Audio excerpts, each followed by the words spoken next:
Waiting. Wow, he's punctual. These estate agents aren't usually that punctual. Hey, look at that. How about that? There we go. Who'da thunk it, eh? How are you? I'm all right. So, this is your first venture on one of these animals, right? Yep. So the basic concept is people come and go, but also it gets used or put out afterwards once we're all done, and it sits there forevermore, and then Right. it sort of becomes this sort of archival kind of a deal. So it's weird on here because sometimes it's going to be you and I talking to it, and then a bunch of people join, and they come and go, and they might ask questions, that sort of thing, and that's the nature of the whole deal. Yeah, sure. All right. And with that, just to introduce and give context to you, and so you're obviously in England, Duncan. A lot of people actually had some of your old colleagues reach out. There's Tracy. Hi, Tracy. Some of your old colleagues reach out and say hello and all that good stuff. So so you were with Royal LePage here in Niagara. Left about a decade ago to go back to the homeland with your family. Me, you married a Brit, and so you headed back there, and now you're the official title Director and Regional Manager of Humberts, Cornwall, and so that's an estate agency, I believe you guys refer to it as over there.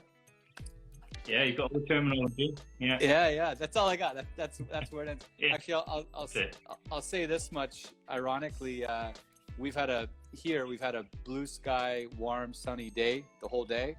Right. It was 22, 25 degrees.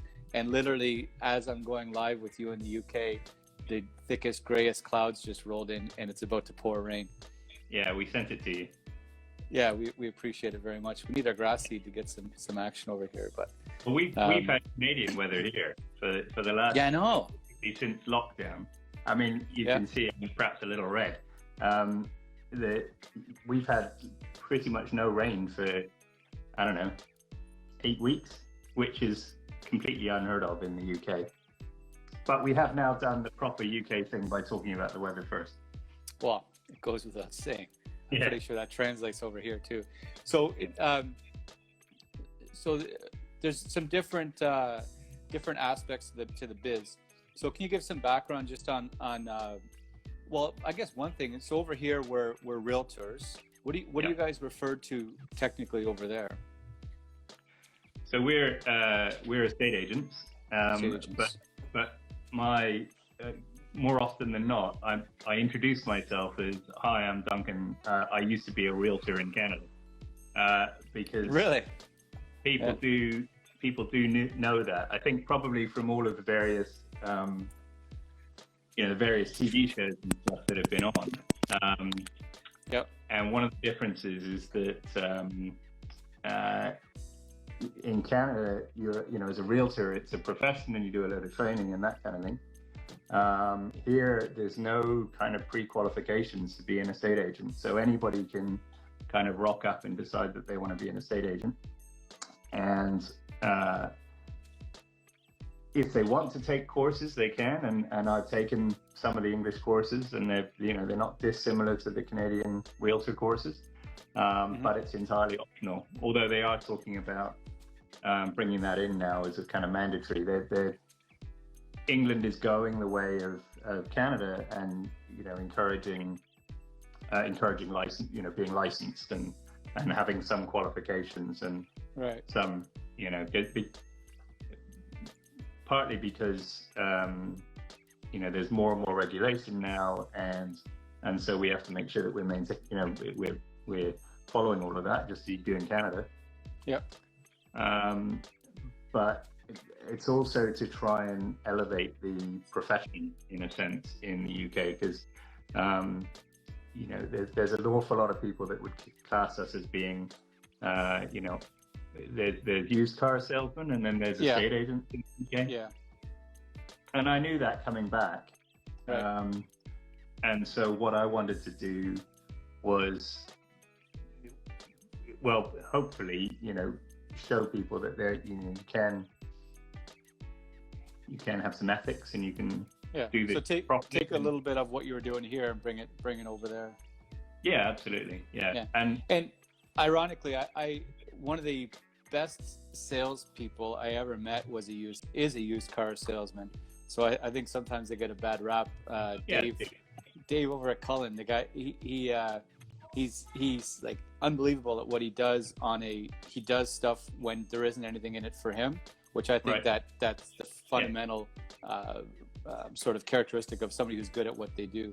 I hate the word salesperson anyway, but he's so it's ironic people use that used car salesman terminology, but I feel bad for guys like Dave because that guy's good. Well, yeah, that's right. I've met a fair few as well, and to hire. Yeah. So I can walk into your store today, say, "Hey, dude, can I have a job?" And tomorrow I'm selling a house. Yeah, in theory, yeah, absolutely. Yeah. And actually, what's interesting is, so I've been running my office for 8-9 years. Yep. And some of the best people I've had have actually had very little estate agency experience, because I think it's more about it's personalities, and I think it's more about finding people who have compassion and empathy and can talk and can listen. Yeah. The mechanics of the job, they're almost secondary to that. Certainly from a point of, it's about building trust and building up a rapport with buyers and sellers, and for them to kind of understand who we are and how we work, and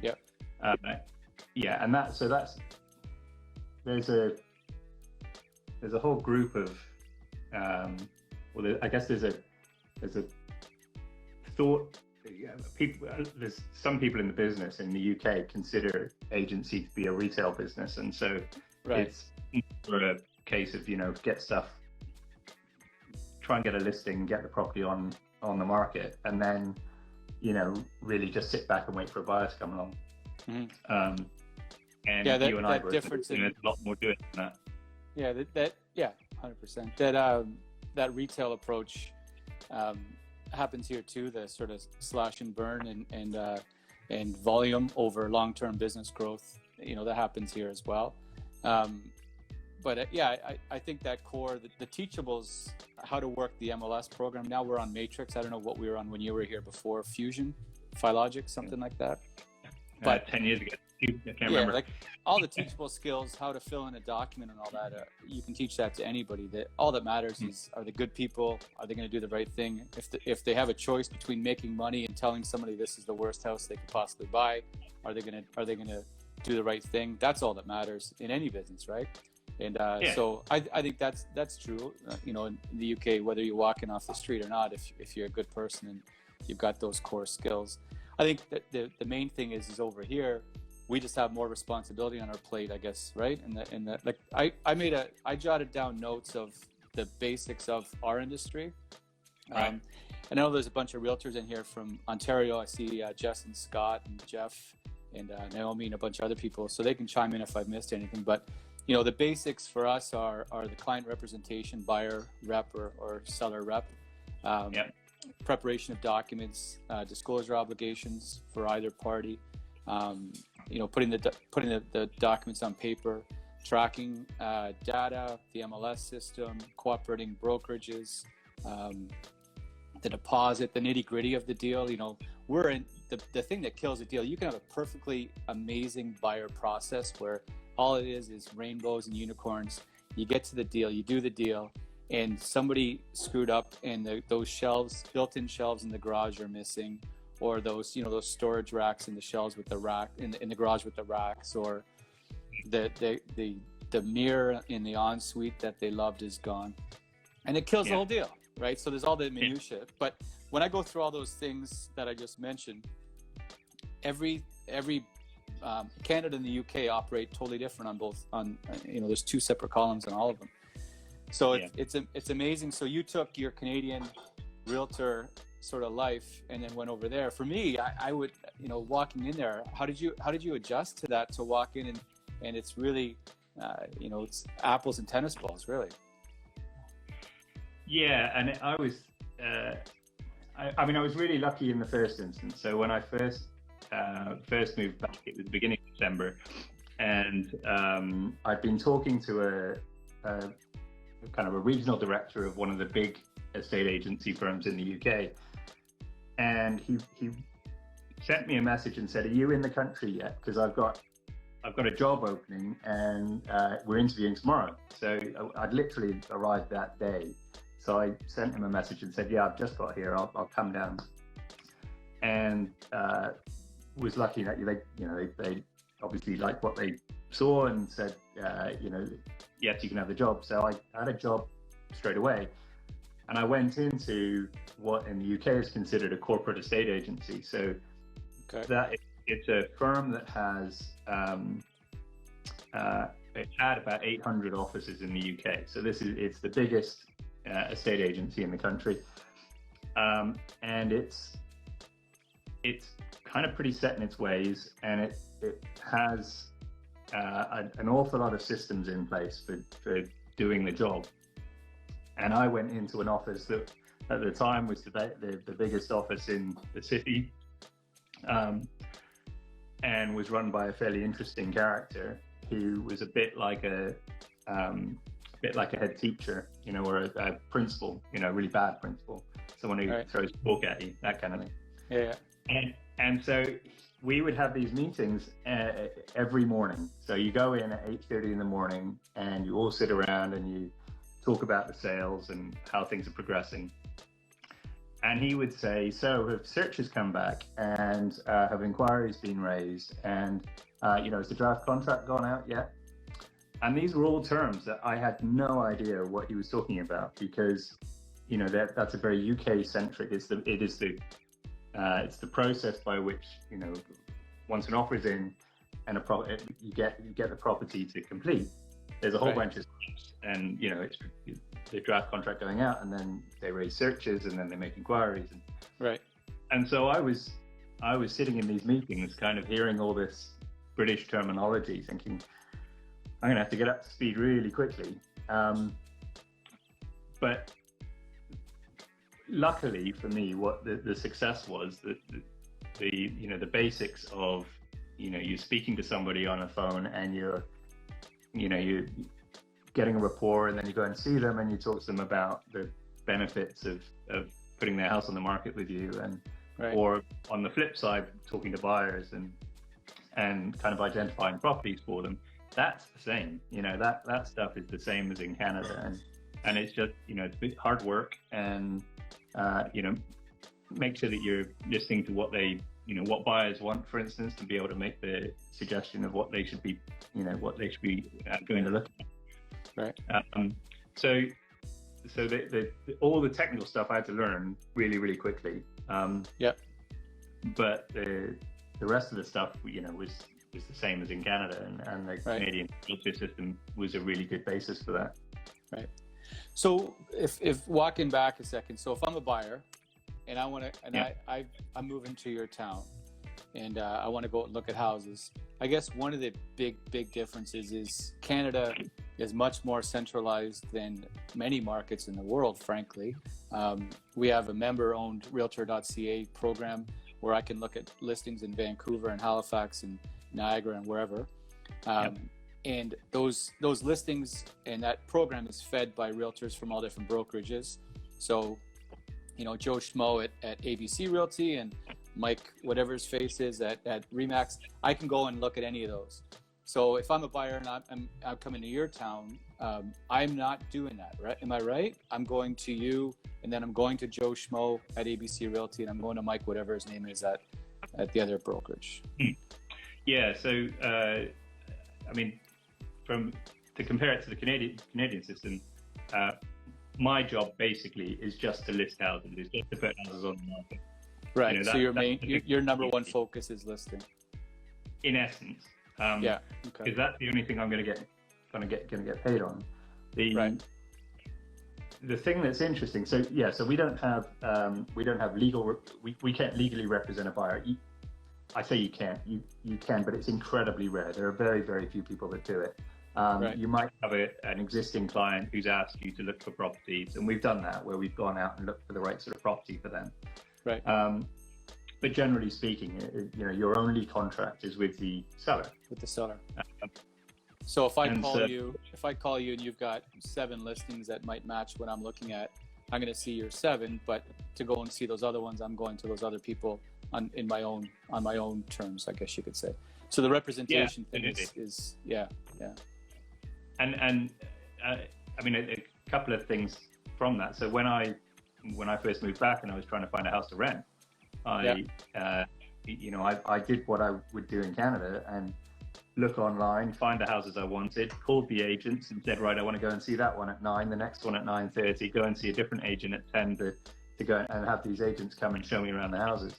And they were so kind of taken aback that I would ask all that, and it would say, well, no, hang on a minute, I've got an appointment at 9, I can't do that, I'm going to have to see that one at 11. And it was really difficult, and I ended up seeing about, I think I saw 2 of those houses at 2 of the 7 that I wanted to see.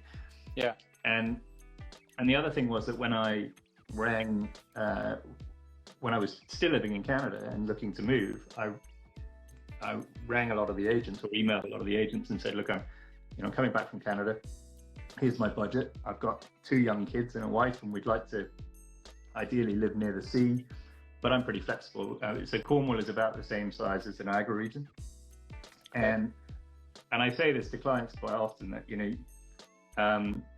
quite often our buyers will say they're just looking to buy a house in Cornwall. They're not necessarily looking at a specific place in Cornwall. They might start their search there. But most of our buyers are lifestyle buyers. So they're retiring, or they're looking for a holiday home, or, they're leaving the city and buying a house in the land or by the sea or whatever. And those sorts of things, you can find that kind of lifestyle basically anywhere in Cornwall. And so I was fairly relaxed about where I wanted to live within the county, but I knew I needed to be able to commute to the city of Truro, which is in the middle.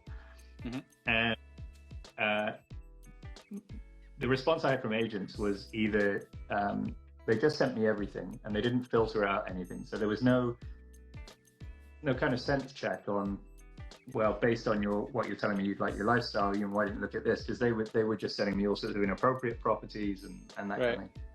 And I thought, well, if I want, so we have a 2 or 3 websites in the UK that are a bit like Realtor.ca, so they're, or MLS, so they're but they're privately owned. So there's advertising on them and all that good stuff. Yeah, that's right.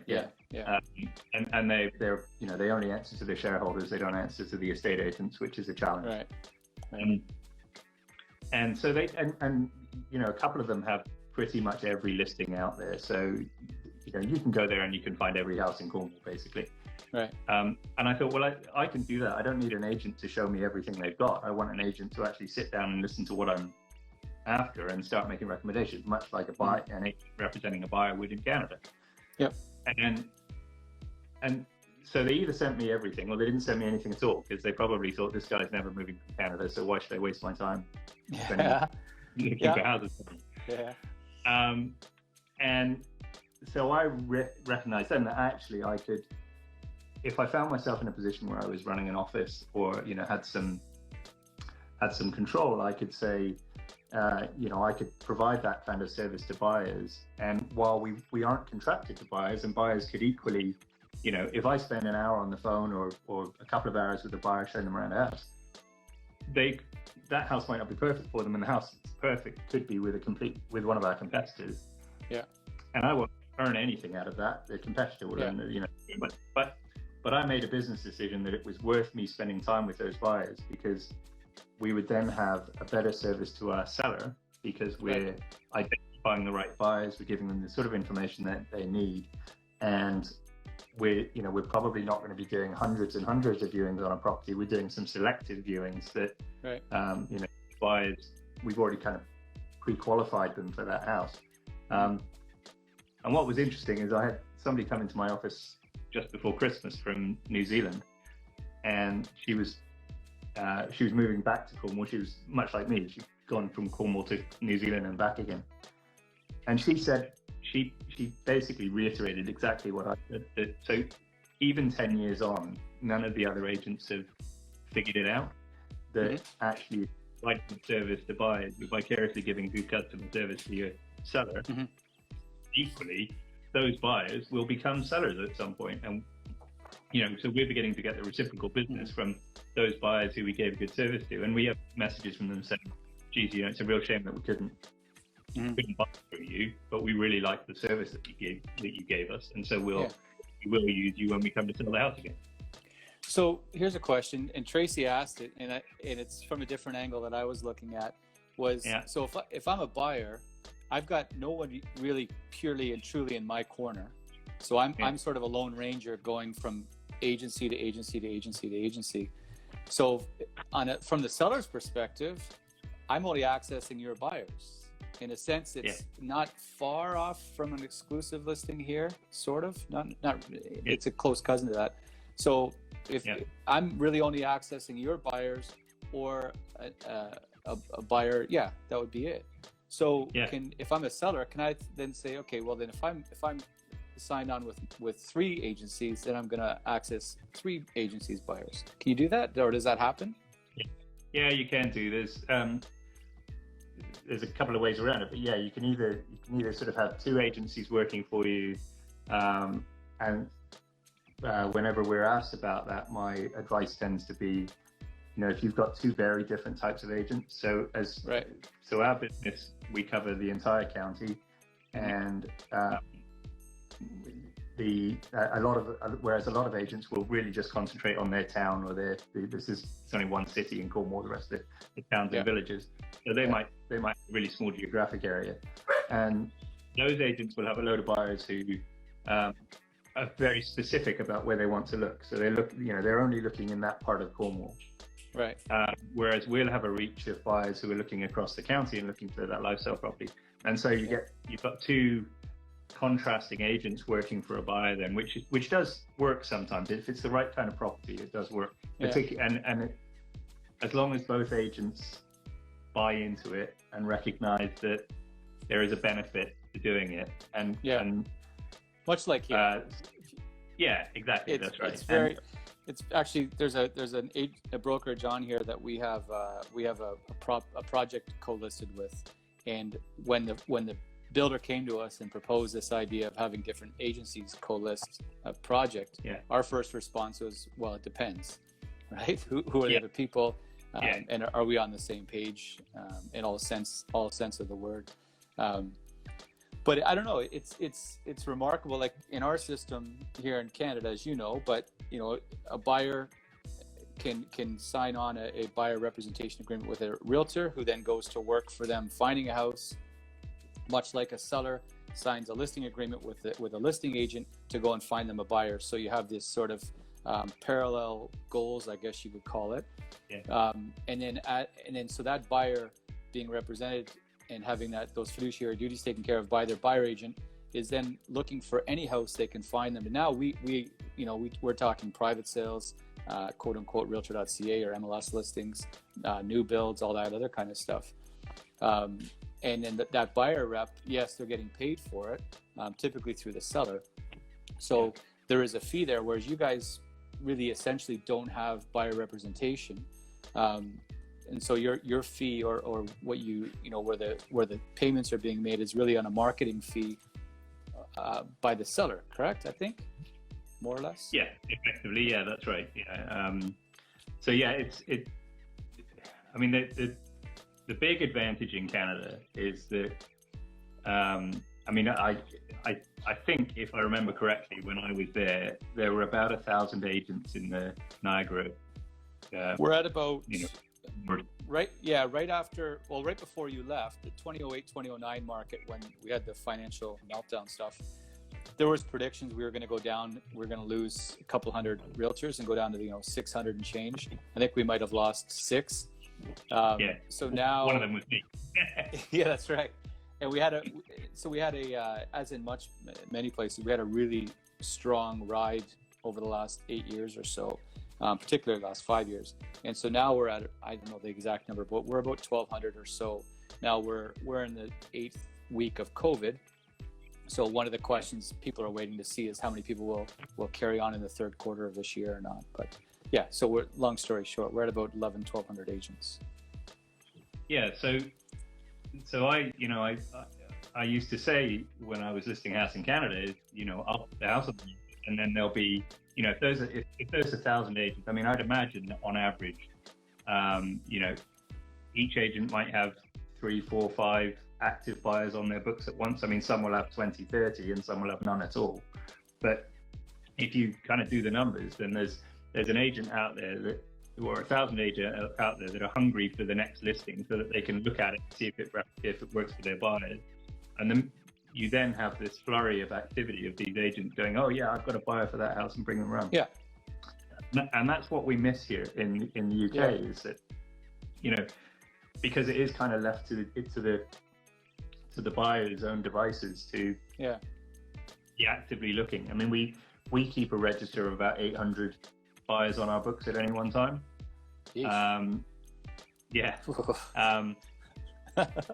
Every realtor in Canada just shivered. Go on. I love we all do.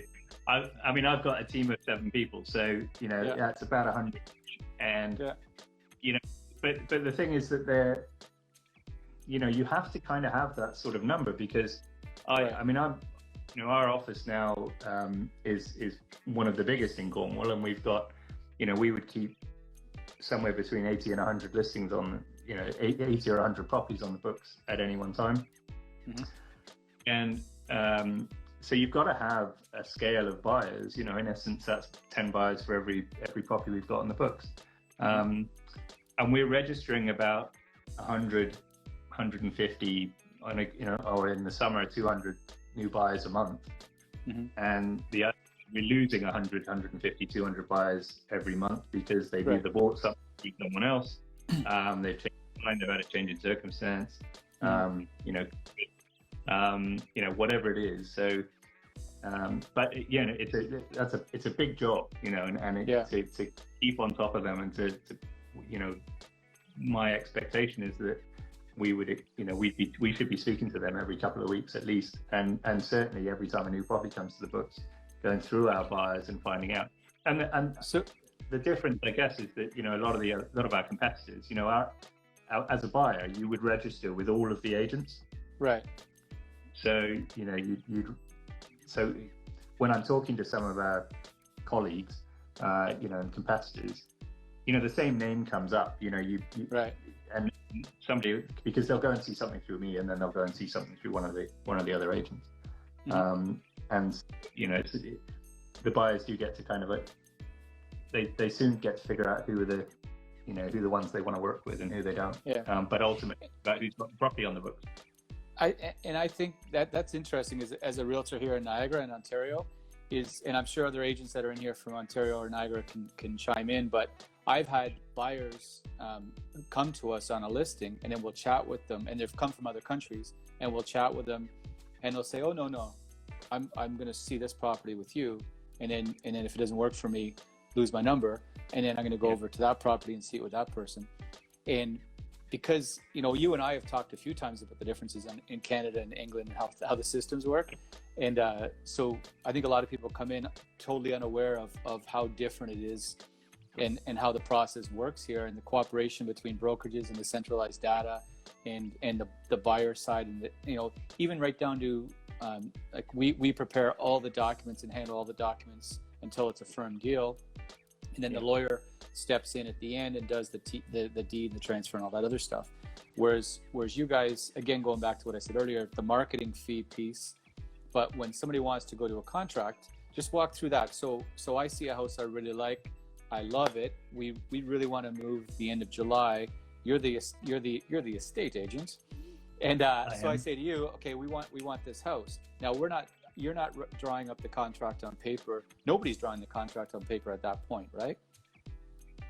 We're going to go into some kind of an arrangement. Yeah. It's a really kind of. I guess I'm one of few agents in the UK certainly that know how it can be done differently. Right. Because the way it's done here is the way it's always been done. Since time immemorial. So basically, a buyer will see a house, and if you came to me and said, "This is the house for me," I'd say, "Great." We might be talking via phone or email. We wouldn't necessarily be in. We'll have shown the house to one another. I'd have walked around with you, but then you might have gone back to Canada, right? Right. And so you'd call me up and you'd say, "Yeah, I'd like that house, and I'd like to offer X for it." Yep. And I'd like to move in July. And I'd say, "Well, you can disregard when you'd like to move, because we're not going to talk about that at the moment because it's irrelevant." Which I'll get to in a minute. Not just me being. Of course it is. Yeah, absolutely. Why would I need a move-in date? No, exactly. So Sure. basically, we ask the same sorts of questions. Do you need a mortgage? What's your situation? Do you need to sell a house? But generally speaking, it's yes, I need a mortgage, or I'm a cash buyer and I've already sold my house or whatever. Do you do offers conditional? Sorry, do you do offers conditional on the sale of the buyer's house? No, not strictly. What we would say is you can put forward a kind of statement of intent, that you'd like to buy a house, and we will keep you informed, but we reserve the right to continue to market it because, there isn't a contract in place. And so that's sort of what I was getting to, that, you've told me what you'd like to offer. I speak to my client. We negotiate back and forth via phone or email, and then I just say, "Okay, yeah, we've got a done deal. You can buy that house." So I need to know who your solicitor is. I need to know who the seller's solicitor is. We then draw up a heads of term document. It's not a contract. That gets sent to the solicitor, and the solicitor then does what you would do in drawing in creating the contract, the contract of sale. So when would that? So if we talk today, my solicitor is not doing that contract of sales up now. No. Generally speaking, I mean, normally that goes over to you. That would the seller solicitor would get that over to your solicitor, usually within 3 or 4 days. I mean, and that's relatively quick. Some of them sit on it for long. And I haven't given a deposit either, right?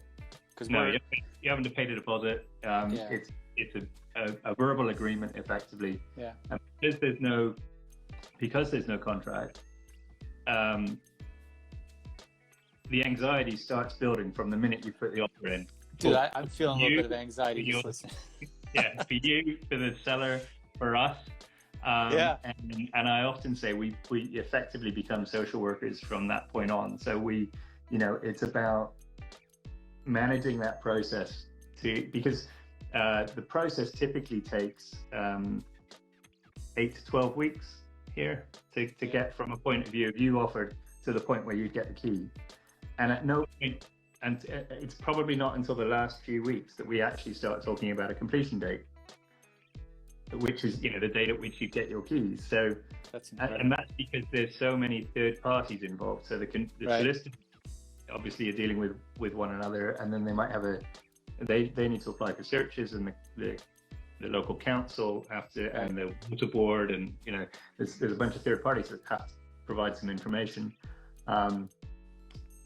The other thing is that if I'm selling a Georgian house or an Edwardian house or whatever, the solicitor has to look through the title deeds and the transaction of every transaction that's happened on that house since the house was built. So I've got some pretty amazing documents floating around in my office where I've got these incredible old deeds from 1820. I don't keep them. They need to go back to the client, and they sell them because they're just really interesting reading, and it's all in italic script and stuff. But they have to go right back to the beginning, where in Canada you only go back to the last transaction, and then you've got title insurance to cover anything that might have been missed. And so that process, the newer the house, the quicker it can happen, but that's not necessarily a set rule. Right. And so there's so many unknowns in the process that it's really difficult to kind of commit to a date at such an early time. we'll have those conversations early on, but it is sort of caveated with, well, we'll do our very best and we'll aim to let that happen. Right. So have you dealt with any? Sorry, I shouldn't do that. No, that's right. We get thought of.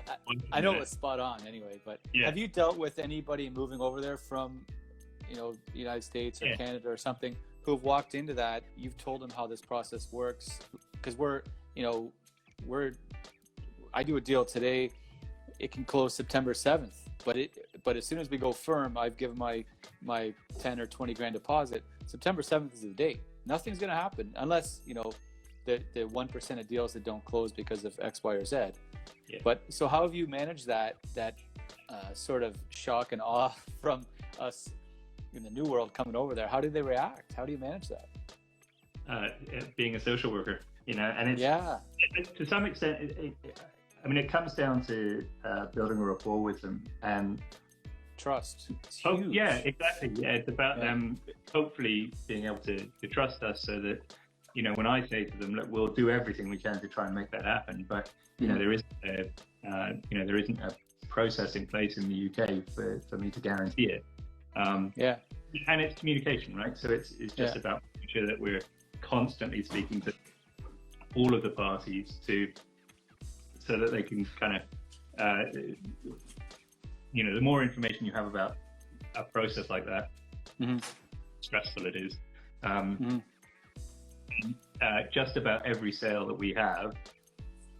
So what we refer to something as exchanging contracts. To do all of their work, and it will take them 8 to 12 weeks. At which point they'll exchange contracts. Right. That contract that they exchange is basically the contract that you wrote up at the point of offer in Canada. So it looks the same. It says, it's an unconditional offer. It has a fixed completion date. And so that's what everybody's working towards, because once you've got that, the buyer knows when they're moving, the seller knows when they're moving. They can book their removal firms and start packing their boxes and all that kind of stuff. I can start sending an invoice for my commission.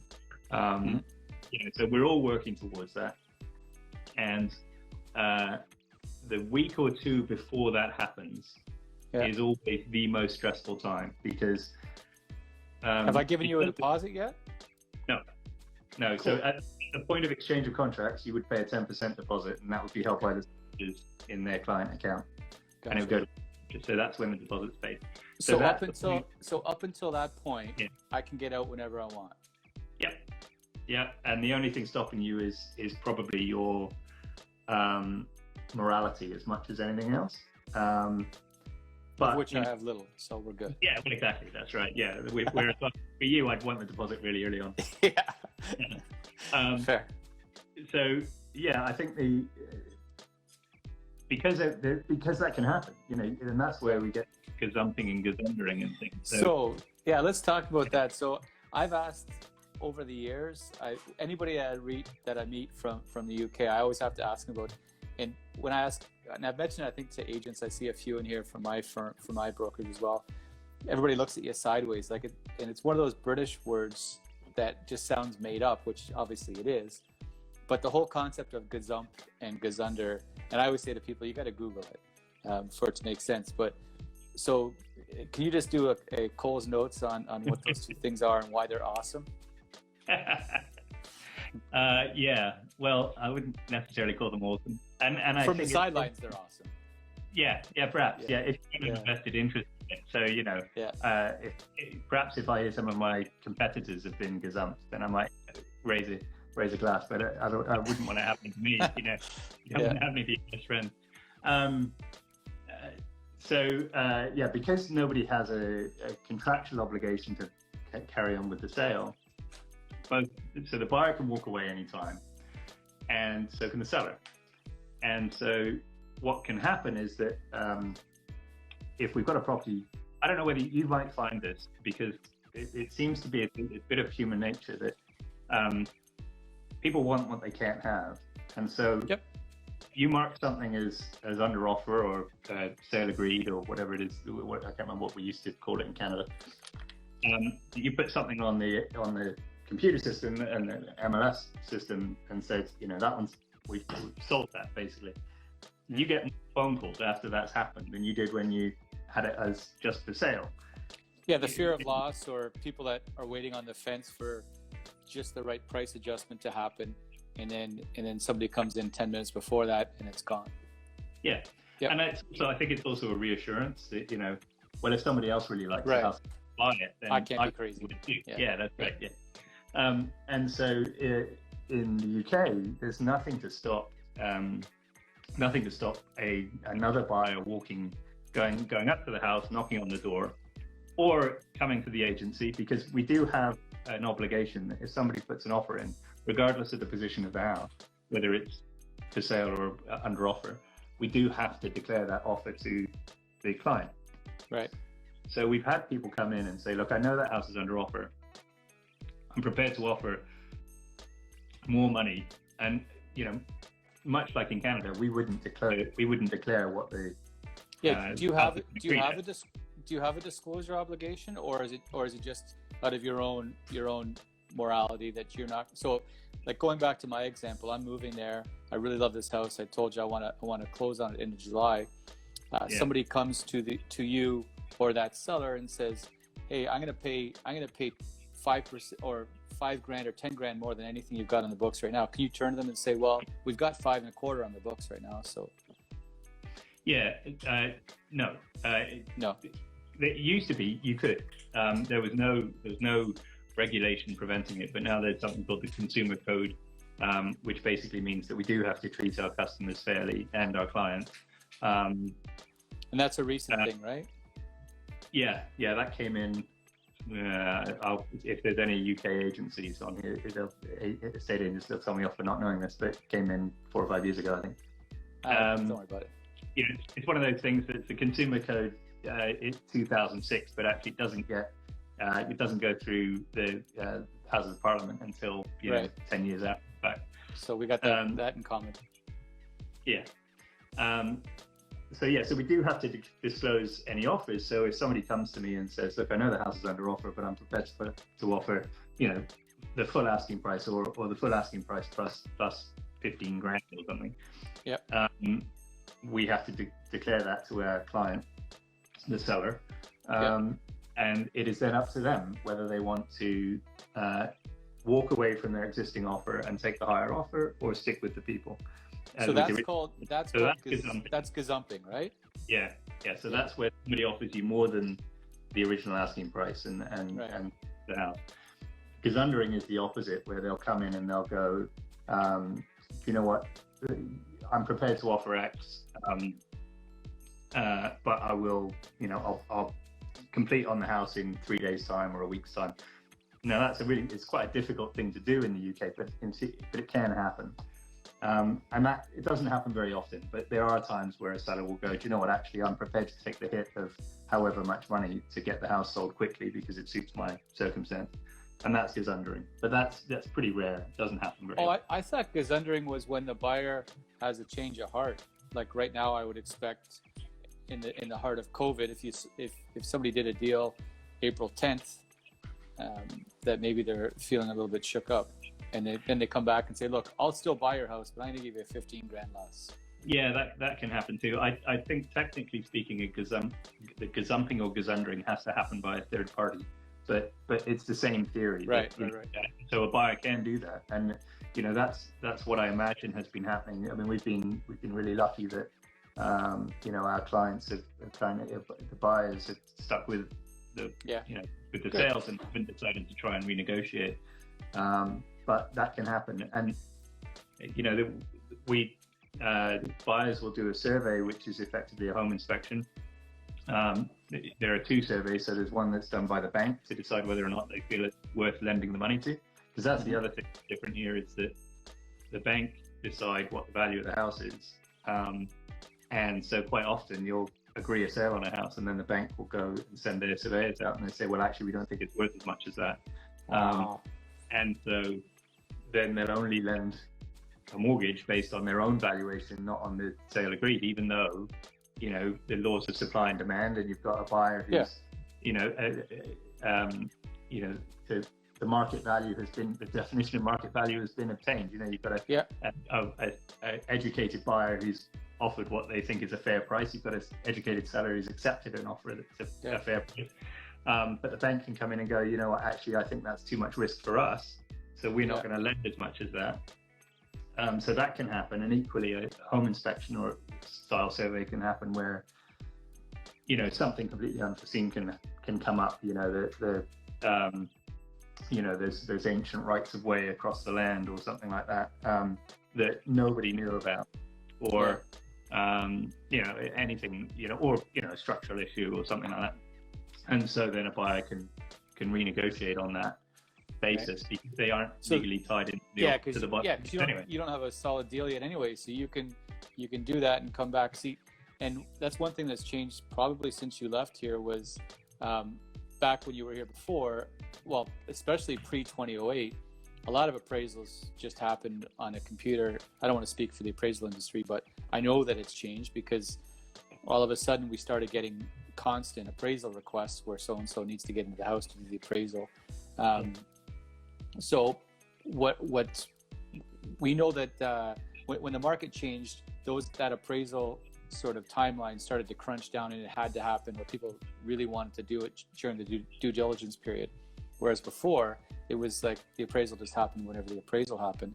And if it happened after the deal went firm and the appraisal was $20,000 light, then the buyer is making up that difference. Yeah. And so the only time our systems align is if it's during the due diligence period where the appraisal doesn't come in, and then the buyer walks, but they're still conditional. And so for you guys, within the contract to allow that. Yeah. Hey, so here's a question then. So I'm buying this fictitious house. By the way, I can't wait to see it. It's going to be great. It's really Some of the less lovely situations I've had here is where a seller is knowingly trying to conceal something from a buyer. The classic, and you'd be shocked, people that aren't in the industry, but the realtors in here that are have probably seen it too, where you go down to the basement and there's a big sheet of plywood leaning against the foundation wall, or there's a mattress, or there's a card table, and instantly every time you peel it back as you look, and oftentimes you find that there's an issue there. So if I'm a buyer, because there's no quote unquote buyer representation, and you are the listing agent. Now I know you guys don't typically have basements, right? Anyway. No.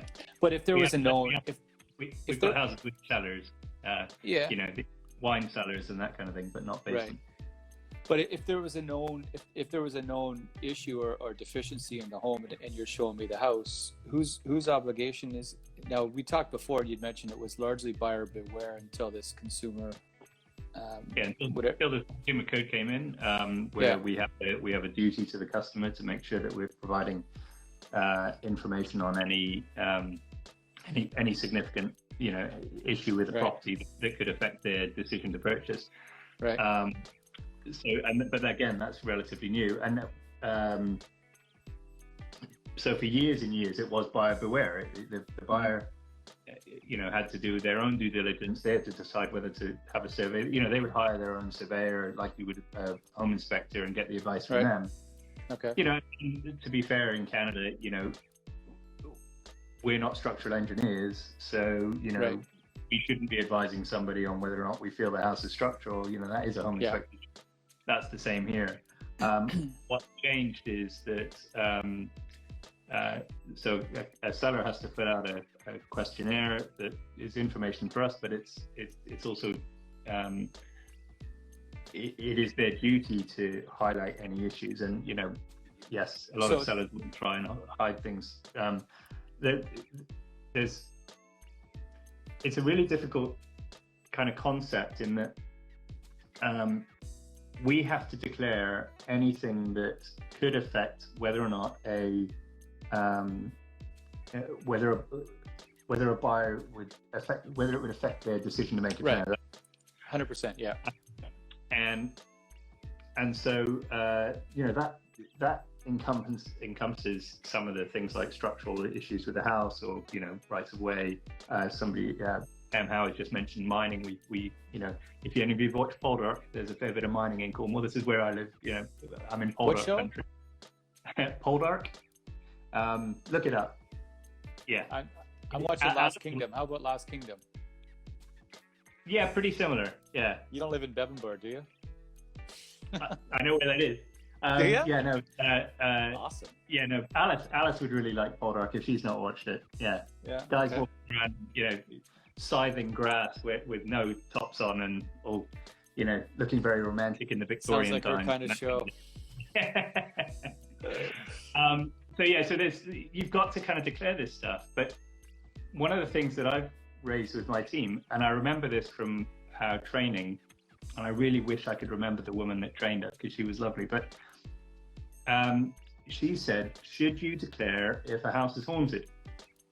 Yeah. Now, I'm in an area where there's a whole load of really, really old houses, and I have sold houses that the seller has suggested to me they're haunted. And if you Google the name of the house or whatever, it'll come up. And so, do you declare that to a buyer or not? Yep. In the UK, up until recently, you would say, "Oh no, you don't need to declare that. It's not, because who believes in ghosts, right?" But the comment that was made to me in my training in Canada is, well, what if somebody buys the house and they believe in this stuff, and they are talking to the neighbor when they've moved in, and the neighbor says, "So, have you seen the ghost yet?" And they say, "Well, what ghost?" And they say, "Well, that's really famous for being haunted. Did the agent not tell you?" So, should we declare that? And they're really grey lines, really difficult to know, but yes, in theory, we should be saying that. And what's happening now is what defines a transactional decision? And the suggestion is that the decision to get in your car and drive to see a house is a transactional decision. We have a lot of people who travel a long way to see a house. Yep. And they might have to rent a guest house or a B&B or stay in a hotel. So they're spending money based on the information that we've provided on the websites. So shouldn't we be declaring that a house is haunted on MLS.ca or Rightmove, or in our case? So it's really complicated, and it is a minefield. But at the end of the day, my judgment is based on everything by both the buyer and seller, and can I sleep at night? That I've done the right thing, because from a seller's perspective, they don't want to be advertising that their house is haunted necessarily, because they know that it might turn people off. Right. And that's where the like on our MLS system, we have the Realtors only comment section where you can make see listing agent regarding disclosure or whatever the case may be. Every country has its own stigma disclosure rules, and it's different in the States, it's different in Canada, it sounds like it's a bit different in England. But 100% agree with you, is okay, we're not, we don't have to disclose deaths and all this other stuff, right? This laundry list of things. But it comes down to you as an individual. And like you said, that 100%, would it affect your willingness or your want to buy this house or not? If you got little kids, and it's, for the record, that's how it is always found out, is the day after closing, they're out in the driveway bringing stuff in, or they're cutting the grass, and that neighbor walks over, because every street has one, and says, "Hey, by the way, what did you think of such and such?" Or, "They told you about this, didn't they?" And that's when it happens. So you're always better, when in doubt, disclose is, I think, what most people go by. I like to think that anyway. But that's a concept that is only just becoming recognized in the UK, because the UK, the rest of the world, is becoming more litigious, and so so we have that in common. Yeah, exactly. That's right. Yes. Yeah. So it's a challenge, but again, it just comes down to if you do the right thing, and you're doing the right thing by customers and clients, and it makes it easy to sleep at night too, if you're doing the right thing. So, not to raise an awkward question then, but if the lawyers are doing all the transactional stuff, the paperwork, is there like a law society who's controlling the advent of change in your industry? And you don't have to answer that. You can give me the old,